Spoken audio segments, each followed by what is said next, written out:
قرآن مجید درجنوں مقامات پر ایک امر کی تصریح کرتا ہے، اور وہ یہ کہ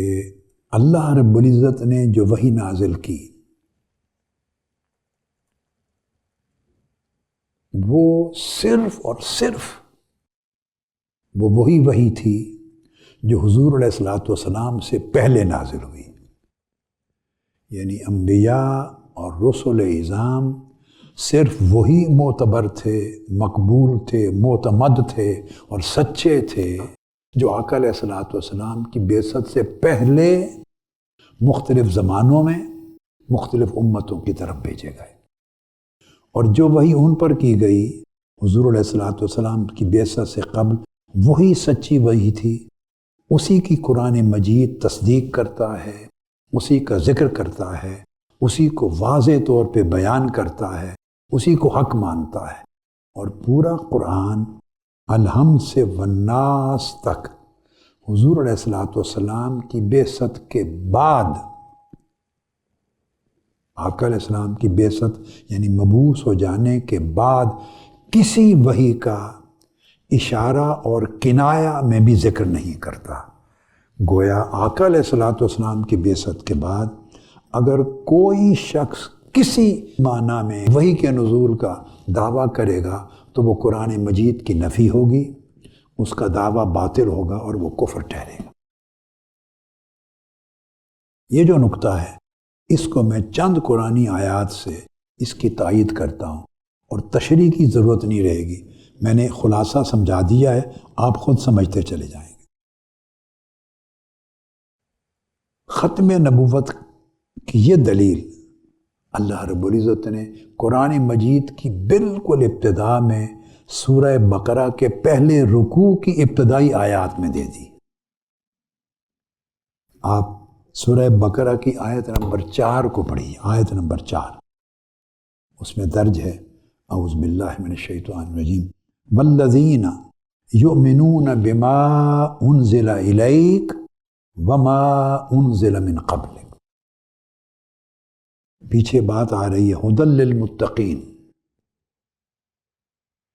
متقی کون لوگ ہیں؟ جو غیب پر ایمان لاتے ہیں، نماز قائم کرتے ہیں، زکوٰۃ دیتے ہیں، یہ متقی لوگوں کی نشانیاں ہیں۔ اور پھر بیان فرمایا گیا اور وہ لوگ جو ایمان لاتے ہیں اس وحی پر جو آپ پر نازل کی گئی، اے محمد صلی اللہ تعالی علیہ وآلہ وسلم، یا رسول اللہ صلی اللہ علیہ وسلم، جو وحی آپ پر نازل کی گئی ہے، جو لوگ اس پر ایمان لاتے ہیں اور اس وحی پر ایمان لاتے ہیں جو آپ سے پہلے نازل کی گئی، انبیاء پر، رسولوں پر، بما انزل الیک وما انزل من قبلک، بس یہاں پر نزول وحی کا سلسلہ ختم ہو گیا۔ تو قرآن مجید نے صرف اس وحی کی تصدیق کی جو آقا علیہ الصلوۃ والسلام کی دنیا میں تشریف آوری سے قبل نازل ہو چکی تھی، پہلے انبیاء اور مرسلین پر، اور پھر آخری وحی کی تصدیق کی جو حضور علیہ الصلوۃ والسلام پر نازل کی گئی قرآن مجید کی صورت، بس اس کے بعد وحی کا چیپٹر کلوزڈ ہے۔ اگر کوئی وحی آقا علیہ السلام کے بعد کسی بھی معنی میں، کسی بھی طریقہ سے، کسی زمانے میں کسی پر نازل ہونا ہوتی تو واجب تھا کہ ایمان کی تعریف میں یہاں اس بعد میں نازل ہونے والی وحی کی بھی خبر دی جاتی۔ تو خبر صرف اس وحی کی ہے جو حضور علیہ الصلوۃ والسلام پر ہوئی، اور اس وحی کی ہے جو آپ سے پہلے نازل ہوئی۔ سو آپ کے بعد کسی نزول وحی کا کوئی اشارہ پورے قرآن میں نہیں ملتا۔ یہ ختم نبوت کی اور آقا علیہ السلام کے خاتم النبیین ہونے کی پہلی دلیل ہے جو میں آج کی گفتگو میں دینا چاہ رہا ہوں۔ اب اس کی میں تائید میں چند آیات دے دوں گا نمونے کے طور پر۔ آیات بے شمار ہیں، کثیر ہیں، اگر پڑھنا چاہیں تو میری اس کتاب میں پڑھ لیں، آپ کو مل جائیں گے۔ میں چند آیات نمونے کے طور پہ کوٹ کروں گا۔ پھر سورہ النساء کی آیت نمبر 136 اس کو پڑھیے، اس میں بھی اس بات کی تصریح ہے۔ فرمایا گیا یا ایھا الذین آمنوا آمنوا باللہ ورسولہ والکتاب الذی انزل علی رسولہ والکتاب الذی انزل من قبل۔ اے ایمان والو، اللہ پر ایمان لاؤ اور اس رسول گرامی پر ایمان لاؤ، رسول اکرم سیدنا محمد مصطفیٰ صلی اللہ تعالیٰ علیہ وآلہ وسلم پر، اور اس کتاب پر ایمان لاؤ یعنی قرآن پر جو حضور علیہ السلام پر اللہ نے نازل کی، اور ان کتابوں پر اور اس وحی پر ایمان لاؤ جو اللہ نے ان سے پہلے نازل کی، الذی انزل من قبل۔ سادہ طریقے سے ہر جگہ من قبل کے لفظ کو نہ بھولیں، یاد رکھیں، جو حضور علیہ السلام سے قبل پہلے نازل کی گئی۔ اللہ پاک اور قرآن مجید صرف اس وحی کی تصدیق کرتا ہے اور اسی کو تسلیم کرتا ہے اور صرف اس پر ایمان لانے کی بات کرتا ہے، اور وہ وحی آقا علیہ السلام پر جو ہوئی جس نے سلسلہ نزول وحی کو بند کر دیا۔ تو اللہ رب العزت کی طرف سے نزول وحی جو ہوا اس میں قرآن مجید نے جس وحی کو تسلیم کیا وہ صرف دو ہیں، ایک جو آقا علیہ السلام پر ہوئی اور ایک جو آقا علیہ السلام سے قبل ہوئی، بس۔ حضور علیہ السلام کی بعثت ہو جانے کے بعد کسی بھی معنی میں، کسی بھی طور پر، کسی قسم کی وحی کے نزول کا کوئی امکان نہیں ہے۔ قرآن مجید نے اس امکان کو مسترد کر دیا۔ اب یہی چیز حوالے کے طور پر سورہ آل عمران سے بیان کر دیتا ہوں۔ آیت نمبر 3 ہے، آل عمران میں ارشاد فرمایا اعوذ باللہ من الشیطان الرجیم نزل علیک الکتاب بالحق مصدقا لما بین یدیہ۔ اے حبیب مکرم صلی اللہ علیہ وسلم، اللہ رب العزت نے آپ پر یہ کتاب حق کے ساتھ نازل فرمائی ہے، اور یہ کتاب ان سب کتب کی، صحائف کی اور وحی کی تصدیق کرتی ہے لما بین یدیہ، جو آپ سے پہلے نازل ہو چکی ہیں۔ پہلے نبیوں رسولوں پر جو کچھ نازل ہوا یہ کتاب قرآن اس کی تصدیق کرتی ہے۔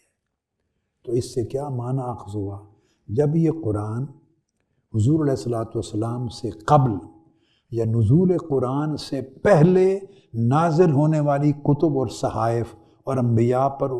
اترنے والی وحی کی تصدیق کرتا ہے، صرف پہلے کی، تو اس کا مطلب ہے قرآن بعد میں کسی وحی کے نزول کے امکان کو مسترد کر دیتا ہے، دروازہ بند کر دیتا ہے۔ یہ قرآن مجید۔ اسی طرح سورہ آل عمران کی آیت نمبر 183 میں یہی بات اور اینگل سے کہی گئی ہے، قُلْ قَدْ جَاءَكُمْ رُسُلٌ مِّن قَبْلِي بِالْبَيِّنَاتِ، فرما دیجئے بے شک مجھ سے پہلے رسول آئے، واضح نشانیاں لے کر آئے۔ اگر آقا علیہ السلام کے بعد بھی کسی نے آنا ہوتا، کسی نبی نے، رسول نے، کسی وحی نے، تو قرآن مجید 114 صورتیں ہیں، کسی ایک مقام پر ہلکا سا اشارہ دے دیتا۔ تو آقا علیہ السلام کی بعثت کے بعد اور نزول قرآن کے بعد کسی وحی کے امکان کو جائز سمجھنا یہ قرآن مجید کی نفی ہے۔ ایک آیت کی نہیں، وہ خاتم النبیین والی ایک آیت کی نہیں، سینکڑوں آیات کی نفی ہے۔ سورہ الانعام کی آیت نمبر 42 میں وَلَقَدْ أَرْسَلْنَا إِلَىٰ أُمَمٍ مِّن قَبْلِكَ، فرمایا بے شک ہم نے آپ سے پہلے جو امتیں گزری ان کی طرف نبیوں اور رسولوں کو بھیجا۔ جیسے فرمایا نا، آپ سے پہلے کتابیں بھیجیں، آپ سے پہلے صحائف بھیجے، آپ سے پہلے وحی بھیجی، فرمایا اس طرح آپ سے پہلے رسول اور نبی بھی بھیجے امتوں کی طرف۔ اس کا مطلب واضح ہے کہ آپ کے بعد نہ کوئی امت اور آئے گی، اس لیے نہ کوئی نبی اور رسول ہوگا، نہ کوئی وحی ہوگی، نہ کوئی کتاب ہوگی۔ پھر سورہ النحل میں اسی طرح فرمایا تاللہ لقد ارسلنا الی امم من قبلک، یا اللہ رب العزت نے قسم کھائی، خود اپنی قسم کھائی، تاللہ، اللہ پاک نے فرمایا اللہ کی قسم، اللہ کی قسم، خود اللہ پاک فرما رہے ہیں کہ ہم نے صرف آپ سے پہلے بہت سی امتوں کی طرف رسول بھیجے، نبی بھیجے، بہت سی امتوں کی طرف، صرف آپ سے قبل، من قبلک تصریح کر دی گئی، کسی ایک جگہ بھی من بعدک نہیں فرمایا کہ آپ کے بعد بھی کوئی آئے گا۔ اب اگر بعد میں کوئی بھی دعویٰ کرے یا کوئی ایسا سمجھے تو وہ اس کی باطل تعویل ہے، جھوٹا الزام ہے، قرآن کو رد کرنا ہے، اللہ کی آیتوں کی نفی کرنی۔ پھر دو چیزیں ساتھ ساتھ نہیں چل سکتی کہ اگر ہم کہیں کہ ہم قرآن پر بھی ایمان لاتے ہیں اور اس کے بعد کسی شکل میں اترنے والی وحی پر بھی نہیں، تو قرآن جب اس دروازے کو بند کر دیتا ہے اور کسی طور پہ قرآن کے بعد کوئی وحی نہ اتر سکتی ہے، نہ قرآن اس کو بیان کرتا ہے، نہ اس کو تسلیم کرتا ہے، نہ تصدیق کرتا ہے، مسترد کرتا ہے، تو پھر قرآن اور حضور علیہ الصلوۃ والسلام کی نبوت اور آپ پر ایمان اور کوئی اور وحی یا نبی کسی بھی معنی میں یہ ساتھ ساتھ نہیں چل سکتے، یا ادھر ہونا ہوگا ہمیں یا ادھر ہونا ہوگا۔ اسی طرح سورہ زخرف میں فرمایا کم ارسلنا من نبی فی الاولین، ہم نے آپ سے پہلے یعنی پہلے لوگوں میں کتنے پیغمبر، کتنے نبی اور رسول، کتنے نبی بھیجے۔ تو یہ میں نے ان چند آیات کریمہ کے ذریعے یہ نقطہ سمجھانا تھا کہ قرآن مجید اگر 100 مقامات پر ذکر کرتا ہے وحی کا، نبیوں کا، رسولوں کا، ان کی آمد کا، کتابوں کے نزول کا، وحی کے اترنے کا 100 مقامات پہ ذکر کرتا ہے، تو اگر آقا علیہ السلام کے بعد بھی کسی وحی کے اترنے کا یا کسی معنی میں کسی نبی، خواہ وہ حضور علیہ السلام کی اتباع میں کوئی تصور کرے معاذ اللہ یا کسی شکل میں، اگر کوئی ایسا امکان ہوتا تو قرآن ایک بار تو اس کا ذکر کرتا، جس کا قرآن مجید نے ایک بار بھی ذکر نہیں کیا، جبکہ اس موضوع کو 100 بار بیان کیا، 100 بار۔ تو ہمیں پھر قرآن مجید کے ساتھ وفاداری رکھنی چاہیے۔ ایمان قرآن کی بات ماننے کا نام ہے۔ سورہ النساء میں ایک اور مقام ہے، آیت نمبر 162، اس کو دیکھیے۔ آیات متشابہات کی وضاحت کرتے ہوئے فرمایا لیکن الراسخون فی العلم منہم والمؤمنون یؤمنون بما انزل الیک وما انزل من قبلک، لیکن ان میں سے جو پختہ راسخ علم والے لوگ ہیں وہ جانتے ہیں، اور مؤمنون جانتے ہیں، مؤمنون ایمان والے۔ پھر ان مومنون کی تعریف بیان کی ہے قرآن مجید میں کہ مومن کون ہے۔ ایمان والے لوگوں کی یہ تعریف ہے، ڈیفینیشن ہے۔ اب قرآن کی تعریف کو ہم مسترد نہیں کر سکتے، پھر ہم مومن نہیں رہتے، مسلمان نہیں رہتے۔ فرمایا مومنون کون ہے؟ جو ایمان لاتے ہیں بما انزل الیک، صرف اس وحی پر جو اے حبیب مکرم صلی اللہ علیہ وسلم آپ پر نازل ہوئی قرآن کی صورت میں، وما انزل من قبلک، اور صرف اس وحی پر جو آپ سے پہلے نازل ہو چکی، انبیاء پر، رسولوں پر۔ جب ایمان کی تعریف کی جا رہی ہے اور مؤمنون کی تعریف کی جا رہی ہے تو پھر بعد میں نزول وحی کا اشارہ تصریحاً یا اشارتاً کوئی ذکر تو آنا چاہیے۔ جب قرآن نہ اشارے میں نہ کنایے میں ذکر ہی نہیں کرتا، امکان کا بھی بیان نہیں کرتا، تو ہم پھر اگر ایسی چیز پر ایمان لائیں گے جس کو قرآن نے مسترد کر دیا ہے تو صاف ظاہر ہے کہ پھر یہ قرآن کے خلاف بات ہوگی۔ تو جہاں بھی اس کا خلاصہ یہ سمجھ لیں، جہاں بھی قرآن مجید نے نبوت کا ذکر کیا، رسالت کا ذکر کیا اور وحی کا ذکر کیا، وہاں من قبلک من قبلک من قبلک اس کے ساتھ تصریح کی، آپ سے پہلے آپ سے پہلے آپ سے پہلے، ایک جگہ بھی من بعدک کہ کوئی وحی، کوئی نبی، کوئی رسول آپ کے بعد بھی آ سکتا ہے یا آئے گا، یہ اشارہ نہیں کیا قرآن مجید۔ یہ تو اس ایک دلیل کے چند نمونے ہیں۔ اب یہی دلیل جو ہے